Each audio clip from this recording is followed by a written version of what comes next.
కూడా ఎన్నడూ ఇబ్బంది కేసీఆర్ గారి పాలనలో జరిగింది. మంచి కూడా చూడాలి కదా, మనము ఓన్లీ చెడే చూడకూడదు కదా. నాణానికి రెండు పక్కలు ఉంటది. ఇప్పుడు నిజంగానే మేము అనుకున్నట్టు పరిపాలన ఉంటే నేను ఆ పార్టీలో రిక్వెస్ట్ చేసి జనరల్ సెక్రటరీ అయ్యేవాడిని, ఆయన ఎమ్మెల్సీ ఇస్తా అన్నప్పుడు కళ్ళకు అద్దుకొని తీసుకునేవాడిని. ఆయన గవర్నర్ కోటాల ఎమ్మెల్సీ గవర్నర్ కోటాలు ఇస్తానన్నా కూడా బ్రేక్ఫాస్ట్ చేసి థ్యాంక్స్ చెప్పి మీరు నన్ను పిలిచి ఆఫర్ చేసినందుకు కృతజ్ఞతలు, నాకు అవసరం లేదని చెప్పి వచ్చేసిన నేను. అడగండి మీరు, సంతోష్ గారు మీకు ఫోన్ కు రెస్పాండ్ అవుతారు, మీరు అడగండి. ఆయన ముందటనే జరిగింది డిస్కషన్. ప్రకాష్ మనకు తెలుసమ్మా, మనం ఇద్దరు కలిసి ఉన్నప్పుడు మనం ముందు టికెట్లు పోతుంటే మనం ఏం మాట్లాడుకున్నామో నాకు తెలుసు, నీకు తెలుసు. అవంతా ఇప్పుడు డిస్కషన్కి అక్కర్లే. మనకు అవకాశం దొరికితే ఇవ్వాలి. ఎందుకు ప్రకాష్కి ఎలిజిబిలిటీ లేదా, అర్హత లేదా, మాట్లాడలేదు. ఎందుకు తీసుకుంటాడు? చెప్పండి ప్రకాష్, ఆత్మవంచన చేసుకోవాలి. మీరు అడగండి, నేను తీసుకోలేదు. నువ్వు అడిగింది నాకు తెలియదా? నేనేం అడిగినా? ఇన్నే అడగలేదా? నేనేం అడిగినా చెప్పండి. నేనేం అడగలే. ఆయన ఒక నిమిషం నన్ను చెప్పని డాక్టర్ సాబ్, నన్ను చెప్పనియండి. ఇప్పుడు కేసీఆర్ గారు కూడా ఈ డిస్కషన్ చూస్తారు. నేను ఆయన కళ్ళు కప్పలేను కదా. ఆయన ముందు ఏం మాట్లాడు, నాకు రావాలని నువ్వు తిరిగింది ఒక్క నిమిషం కావాలని అనుకోలేదా? ములుగు ట్రైబల్ అబ్బా, నేను చెప్పేది ములుగు ట్రైబల్ రిజర్వ్డ్. అప్పుడు జనరల్ అయితే ఒక్క నిమిషం, జనరల్ అయితే కేసీఆర్ గారే అన్నారు అక్కడ జనరల్ అయినప్పుడు మీరు ఉండాలి అక్కడ ఫీల్డ్ లో. భూపాలపల్లికి కూడా పోయినా నేను. ఎందుకు అంటే ఈ 2 సీట్లు మనం కాపాడుకోవాలి. అయితే నేను నిలబడాలన్నా వద్దా అనేది డిసిషన్ ఏం కాలేదు. రెండవది ఏంటంటే కాగజ్నగర్ లో అప్పుడు అవకాశం ఉంటే కూడా కాంగ్రెస్ పార్టీ మనకు అలయన్స్ లో ఇచ్చినా కూడా ఆయన పోయి నిలబడమంటే నేను నిలబడనని చెప్పాను. అంటే నాకుండే మన మనం ఎవరు అడగలేదా? మేము చాలా మందిని కటింగ్ లో పెట్టిండు మిమ్మల్ని అందరినీ. డాక్టర్ సాబ్, నేను అనేది కటింగ్ లో పెట్టవచ్చు, ఆయన ఉద్యమకారులకు ఇవ్వాలని లేకపోవచ్చు. కానీ నేనేమంటున్నా అంటే, నేను మళ్ళీ మీకు చెప్తున్నా, ఇవాళ ఉన్న పరిస్థితి ఏంటంటే తెలంగాణ అస్తిత్వం అంటే మన నీళ్లు పోతున్నాయి అనేది మాకు బాగా కనబడుతున్నది గ్లేరింగ్ గా. మళ్ళీ మనకు పంటలు ఎండిపోతా ఉన్నాయి. నిన్న మొన్న వర్షాలు బాగుపడ్డాయి కాబట్టి మళ్ళీ బతికిండ్లు. ఎందుకంటే ఆగస్టులో నాట్లు పడ్డాయి తెలంగాణలో. ఇట్లాంటి కొన్ని బనకచర్ల పేరుతో మన హక్కులు పోతా ఉన్నాయి. కాంగ్రెస్ పార్టీ కూడా ఇవాళ దాన్ని వ్యతిరేకిస్తున్నది. ఇక్కడ లోకల్ బీజేపీ పార్టీ కూడా వ్యతిరేకిస్తున్నది.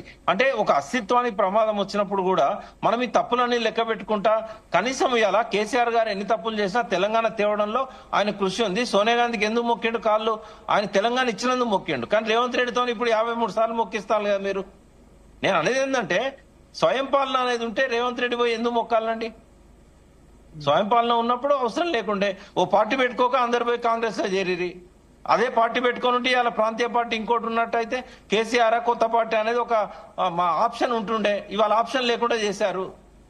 మళ్ళీ పెట్టాల్సిందే, ఇంకో పార్టీ పెట్టాలి. నేనేమంటున్నా భరత్ గారు చెప్పండి. ఇప్పుడు మేము సత్యహరిశ్చంద్రుని పాలన చూద్దామని తెలంగాణ చేయలేదండి. జయశంకర్ సార్ ఏమన్నాడు తెలుసా? మళ్ళీ రిపీట్ చేస్తున్నా, వీళ్ళందరూ విన్న మాటలే మళ్ళీ చెప్తున్నా నేను.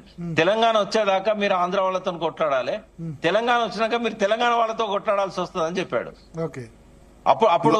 అప్పుడు 4 అగ్ర కులాలున్నాయి, ఇప్పుడు 2 ఉంటాయని చెప్పాడు. అది కూడా చెప్పిండు ఆయన. అప్పుడు 4 అగ్ర కులాలున్నాయి, ఇప్పుడు 2 అగ్ర కులాలు ఉంటాయని చెప్పాడు. కమ్మ కాపు అంటే ఆంధ్ర కాపును కమ్మ పోద్దని చెప్పాడు ఆయన. కానీ రెడ్లును వెలుమలైతే తప్పదని చెప్పాడు. రెడ్లు వెలుమలైతే ఉంటారని. తర్వాత ఇంకోటి కూడా చెప్పిండు.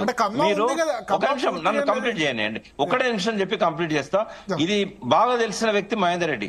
దళిత బహుజన ప్రజాస్వామ్య తెలంగాణ అనే వివాదాలు వచ్చినప్పుడు మన భూమి పరాయం చేతిలో ఉందాయా? ముందు మన భూమి మనం తెచ్చుకున్నాక అలా వరి పెట్టుకుందామా, గోధుమ పెట్టుకుందామా, ఏం నాటుకుందామా అనేది అప్పుడు ఆలోచిద్దాం. ఇన్న నాకు తెలిసింది. అయితే ఇట్లా మాట్లాడండి జయశంకర్ సార్ ఆ రోజుల్లో. అంటే మేమేమన్నా కలలు కన్నామా, లేకుంటే సత్యహరిశ్చంద్ర పాలన ఉంటే తెలంగాణ వచ్చినాక ఏమన్నా కలలు కన్నామా?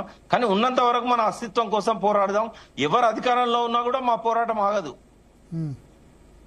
We are the voice of the పీపులే తప్ప మేము ఎవరికి అమ్ముడు పోయేటోళ్ళం కాదు. గుర్తుపెట్టాలి.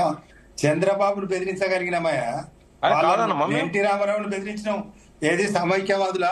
వాళ్ళు బయట నుంచి వచ్చిన వాళ్ళను. నువ్వు నా ప్రభుత్వం, నా ఏరియాలో మా వాళ్ళు మా కాళ్ళు చేతులు బొక్కలు కొట్టి పనికి రాకుండా చేస్తారా? మీకు అనిపిస్తుందా? ఇది తెలంగాణ అస్తిత్వమా? మాట్లాడండి. ఇన్నయ్య గారికి ఇవ్వండి అవకాశం. ఇన్నయ్య గారు, ఇప్పుడు ఒక విజయరామారావు గారు అన్నారు, మీరు వి ప్రకాష్ గారు ఇద్దరు ముందే మాట్లాడుకున్నారా కూడబలుకొని ఇద్దరు కలిసి మాట్లాడుకున్నారా అని అడుగుతున్నారు. అంటే ఇన్నయ్య గారు కూడా మొన్నటి వరకు వ్యతిరేకంగా మాట్లాడారు, కానీ ఇప్పుడు